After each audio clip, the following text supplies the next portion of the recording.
Et bien le bonsoir à tout le monde. Et on se retrouve avec le crew Réservoir Pop, hein, comme vous le savez, pour revenir sur l'actualité. Ça faisait un moment, on a longtemps parlé entre nous en off, sur la chaîne de Déviance principalement. Bonsoir à tous, on espère que vous allez bien. Déviant de Prod, Melvin. Hello, comment ça va? Bonsoir. Bonsoir. Ça va très bien. Le mec revient de je sais pas où. Toujours à la campagne. Bonsoir. Comment ça va? Ça a changé New York, hein, Spider-Man, ça a changé. Hein. Salut Estelle. Ouais, c'est le Spider-Man ch'ti en fait. Il y avait le Spider-Man japonais, on a le Spider-Man ch'ti. Pas de travail, donc tu gardes la barre. Tu rien de mettre le masque. Le mec se laisse aller quoi. Ouais, ou télétravail, c'est ça. Il porte le costume à la maison, sans la cagoule, il fait la vaisselle comme ça, tu vois. Il balance en télétravail. Ça pourrait être pire, hein. Des fois il porte juste la cagoule et il est dans quel but. Hein. Voilà, ça part déjà aux couilles. Et donc... Hello Estelle. Salut Estelle. Disait, nouvelle fois bonsoir. Et puis on va revenir principalement sur la San Diego Comic Con parce qu'il y a pas mal de choses à dire. C'est un petit événement là pour les gros fans comme nous du monde des comics, hein, je crois, c'est ça. Oh, c'est peut-être plus pour les fans de films. Aussi. À une époque, c'était pour les fans de comics, ouais. Ouais. Bah, j'ai entendu beaucoup de personnes se plaindre en disant bon, c'est quand qu'on parle de comics à cette Comic Con. Bah Warner a même pas ramené. Les artistes y étaient, enfin les gens y étaient parce qu'il y avait plusieurs panels machin. Mais Warner par exemple a même pas fait un panel vraiment pour DC Comics. Après il y avait toutes les clics, hein, Tom Taylor, Ramvi. Honteux, je m'en vais. Les artistes ils y étaient, hein, mais. Je m'en vais. Oz qui attend sûrement un nouvel volet sur Aquaman, hein, je pense. Hein. Mais il est en train de parler d'Aquaman d'ailleurs en ce moment, Oz, quelque part. C'est vrai, on rappelle, hein, sur la chaîne de Oz et rubrique 2G, ils ont fait un. Du coup, c'est une grosse analyse critique sur les runs New 52 Aquaman, dont Deviant va lire aussi prochainement. Oui, on en direct, Neil. Oui, c'est Hello. ça. Je ne sais pas si ça se voit, Neil, mais on peut interagir avec toi maintenant. On avait prévu avant que tu allais dire ça, du coup, on avait préparé cette réponse. C'est ça. Ok. Beaucoup trop chaud. Et donc, quel fut le premier gros panel intéressant, Deviant, de la SDCC 2022? Déjà, ce qu'on va faire, du coup, on va parler d'abord des choses hors Big Two. Donc la Big Two version film, mais ça reste quand même du coup DC et Marvel. Bah, de l'indé, oui et non, parce que quand tu regardes, bon, si, de l'indé, on a eu déjà la news sur que j'ai appris à dire. Voilà. Mais c'est pas, moi j'ai toujours lu Berserker. Oui, normalement, oui, c'est ça. Mais j'aime bien dire Berserker. Et ça fait un peu le film des Robins des Bois, tu vois, en gros. Mais non plus Maurice Barthélémy qui arrive dans le truc avec Keanu Reeves et tout. Et du coup, pas de grosse news, parce qu'on savait déjà, alors, il y en a plein qui l'ont traité comme une grosse news. Ouais, la bonne Kim. Mais en fait, on savait déjà, de toute façon, qu'il y avait le film qui allait arriver. On savait déjà que l'anime allait arriver aussi. C'est un contrat qu'on connaît depuis longtemps. Par contre, la seule nouvelle qu'on a eue, c'est de savoir qu'il y aura du coup il y a 2 saisons qui ont déjà été signées. Et par contre, un truc qui est cool, ou ça je ne le savais pas encore, c'est que c'est produit par, ça s'appelle Production IG. Et c'est ceux, entre autres, qui ont fait Ghost in the Shell Standalone Complex. Qui est plutôt très bien réalisé. Ils ont travaillé sur de l'anime. La série animée de Ghost in the Shell, ouais.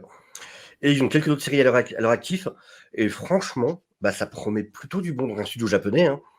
Et non, franchement, il s'est bien entouré sur le coup là. Donc ça peut être plutôt très cool au niveau animation, en tout cas déjà. Donc assez curieux. Je sais pas si toi, du coup, Melvin, j'imagine ça te hype vu que tu as déjà le comics. J'ai déjà. Alors je l'ai pas encore lu parce que comme je sais qu'il y a des suites, je me dis est-ce que je lis maintenant ou est-ce que je m'achète la suite et je me fais 2 numéros d'un coup parce qu'il n'y a que 4 volumes. Mais pour j'ai vu la première issue. Ouais, voilà, pareil, j'ai lu la première. Et c'est du Keanu Reeves. Hein. Oui. Faut pas se leurrer, c'est John Wick immortel. C'est John Wick en plus gore. Est-ce que tu peux juste recontextualiser ou donner le pitch pour ceux qui connaîtraient peut-être pas, Mel Il est immortel et il casse des gueules. C'est ça. Ouais, c'est ça. c'est vendu. Non, mais, en gros, il y a marqué une guerre sans fin, un homme sans limite. Ouais, c'est ce qui a marqué en gros là. C'est Keanu Reeves qui est super balèze et qui casse des gueules. Ouais. Et il y a plein de sang. En gros, c'est ça va guère plus loin. Après, je peux m'amuser à traduire le pitch, mais ça va pas plus loin que ça. C'est en gros, il y a une guerre qui continue depuis pas mal de temps, et lui étant immortel, il se bat aussi depuis aussi longtemps. Oui, je ne l'ai pas lu plus que ça. Et je crois que ça commence avec le Sad Keanu, il me semble. Ouais, c'est ça.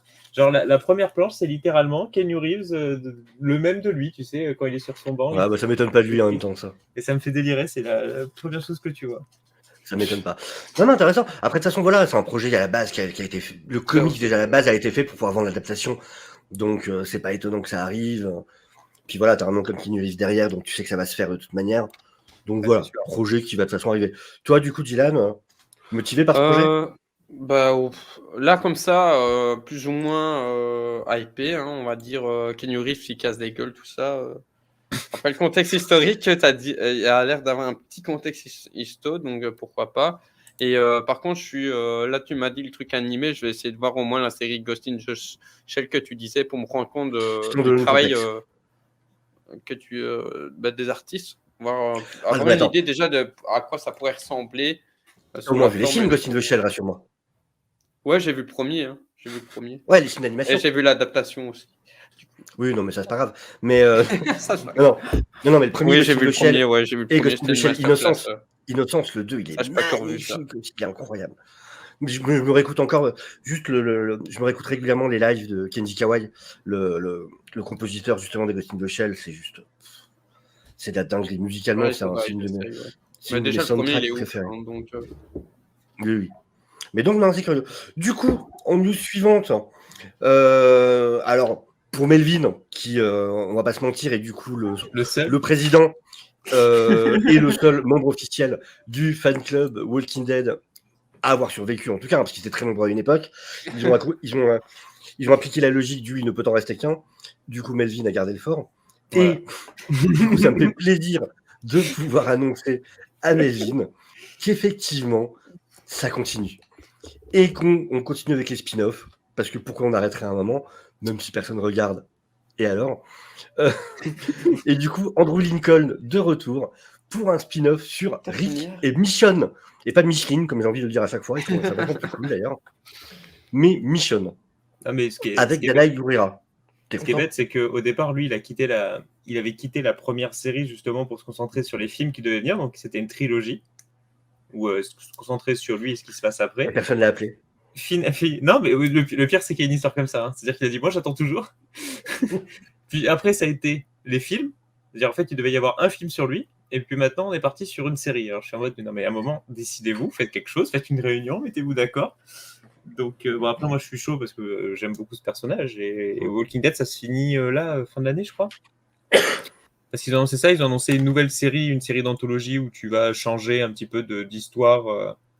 Ce ne sera pas toujours la même histoire en fonction des épisodes. Un peu comme ils font American Horror Story. Donc, moi, j'ai bien envie de voir parce qu'il y a des histoires qui peuvent être sympas. Par contre, ce que j'ai vu, j'ai l'impression que tu as certaines histoires, c'est sur des personnages qu'on connaît déjà. Donc, je me dis, tu te concentres toujours sur les mêmes acteurs. À un moment, il faut sortir. Il y a le retour de Negan aussi dans Isle of the Walking Dead, je crois. Et je l'ai vu, il est tout fin. Je fais, wow, c'est passé quoi. On verra, mais bon, c'est vrai que ça fait. Il y avait une série, il y avait Fear. Donc, Fear, plus ça avance et moins ça devient intéressant. Et puis tu dis, bon, bah, il y en a une qui s'arrête, ils t'en remettent deux de plus. À chaque fois qu'il y en a une qui va s'arrêter, ils vont doubler comme ça. Non, mais des fois, je me dis qu'il faut savoir mourir avec classe, en fait. C'est important. Avec panache. C'est ça. Et là, ils veulent pas. Ne pas abuser de l'invitation, tu vois. À un moment, vaut mieux partir avant qu'on ait envie de te virer. Quoi. Non, mais là, ils se disent, les gens, ils sont pas vus à ces zombies. Rajoutez-en. Mais tout le monde espère, tout le monde a décroché. Hein. On en parle une fois, et franchement, il n'y en avait pas un qui avait été après la saison 5, je crois. Il y a que moi qui suis à jour et moi, je suis à fond. T'as mérité ton titre. Bah, en fait, moi, je pense que, honnêtement, c'est ma série préférée. C'est-à-dire que je préfère regarder un Walking Dead qu'un Game of Thrones. D'accord. Tiens, là, je fais mal à beaucoup de gens. Tiens, j'attends plus la fin de Walking Dead que les Anneaux de pouvoir. T'as de la chance que Mehdi soit pas là, il t'aurait défoncé. Je ne vois pas de quoi tu parles, j'ai pas mal de mon amertume. Melvin, il fait... Tiens. Et du coup, on passe à la news suivante. J'étais pas prêt à mourir. Là, projet intéressant, projet qui vraiment me botte, c'est celui du coup de The Sandman, qu'on connaît depuis longtemps, mais on a eu droit à un vrai trailer cette fois, et ça claque. franchement. Visuellement, ça a l'air cool, avec tout ce délire très onirique, hein, ça colle bien à son personnage principal quand même. Et en plus, on a su qu'il y aurait Mark Hamill. Il y a Mark Hamill qui est annoncé en Pumpkinhead. Et vraiment, la cinématographie est vraiment cool. Il y a d'avoir vraiment une ambiance. Enfin, t'as ce côté, t'as l'air d'avoir un petit peu de. Enfin, on voit qu'il lésine pas, même parfois En sur plus. le sang. On voit cette scène dans l'espèce de dine-in là. Mais le casting a l'air assez classe. Ouais, surtout que moi je suis Franchement. content parce que il y a Jenna Coleman qui joue Johanna Constantine. Jenna Coleman, et elle a été dans Doctor Who. Et c'est une actrice que j'avais beaucoup aimé dans Doctor Who. Et je me demandais ce qu'elle était devenue. Et d'un coup, j'ai vu popper son image sur Sandman. Je suis bon, bah pourquoi pas. Mm. En plus, elle va jouer Johanna Constantine. Voilà, Johanna Constantine, c'est John Constantine en version, grand-mère, je crois, un truc comme ça. Ouais, alors le méchant a l'air bien classe. Alors je l'ai vu en VF et en VO le trailer. Alors vraiment, faut vraiment regarder en VO pour moi parce que la plupart, il y a un charisme qui joue vraiment sur leur voix et je trouve que ça perd vachement en VF en l'occurrence. Et genre le méchant en VO, il est génial. Alors qu'en VF, je l'ai trouvé vachement moins crédible. En VO, je l'ai trouvé excellent. Et ça sort très bientôt, ça en plus du coup. Il était temps de sortir un trailer Ouais, c'est en parce mi-août, que hein, c'est je le 5 crois. août. Non, c'est pas mi-août, Ouais. c'est le 5 août. C'est le 5 août. Ouais. C'est la semaine prochaine là. Ah ouais, voilà, c'est le week-end prochain. Mais ce Donc, qui est bien, moi, Je vais tout fermer. Ne me parlez pas, Sandman. moi, ce que j'aime beaucoup, c'est Non, que Sandman. Neil Gaiman il soit impliqué dans l'histoire, dans Comme toujours. la production. Mais oui, mais c'est important d'impliquer son auteur. Non, puis lui, je crois que c'est un des seuls auteurs où vraiment chacune des adaptations, c'est du ligne par ligne en fait, et du page par page. C'est vraiment, tu prends Good Omens, justement, c'est reconnu pour être, à part American God, mais bon, qui est un roman à la base, c'est plus compliqué. Mais genre par exemple sur Good Omens, c'est vraiment l'adaptation exacte. American God, même s'il y a des changements, c'est quand même lui qui a participé. Puis en plus, je crois que ça reprend aussi du Anansi Boy, donc il y a encore aussi une autre histoire. Mm. Mais tu prends Coraline, qui était génial aussi, Stardust, qui était très bon.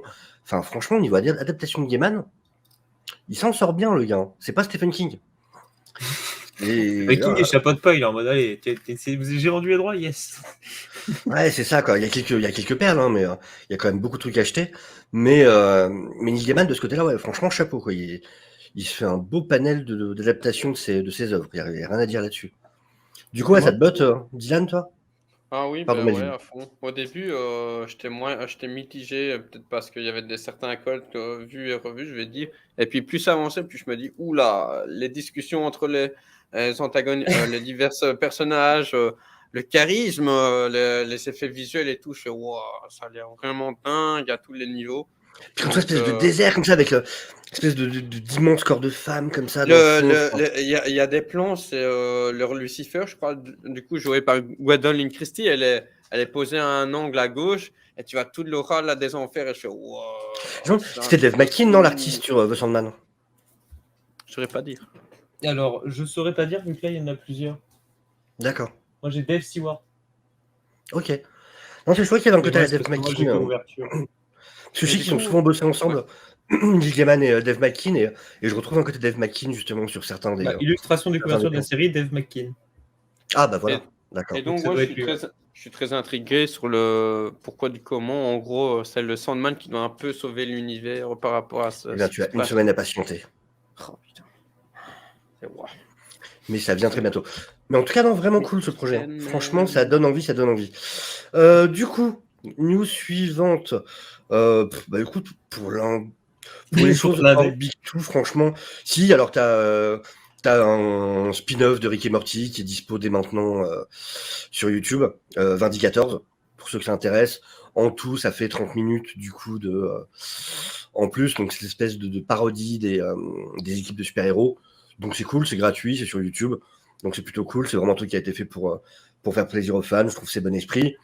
Après, t'as la série Resident Alien qui est renouvelée pour une 3e saison, pour ceux qui regardent. Sachant que c'est un acteur que j'adore en plus. Ah oui, c'est Alan Tudyk. Il faudrait voilà, que je regarde ça. qui joue un excellent vilain dans la première saison de Adapté de Doom comics Patrol. aussi, il me semble. Hein, si on Comment l'avait pas dit. Tu dis ça, adapté de comics, il me semble. Je ne sais plus. Je t'avoue que j'ai regardé le premier épisode qui avait l'air plutôt sympa. Faudra que je m'y remette. Mais ça a l'air plutôt cool. Et puis bon, voilà pour les news indés, en vrai, ça fait un peu le tour. Donc, voilà, Du très bon, du très très bon. c'est ça.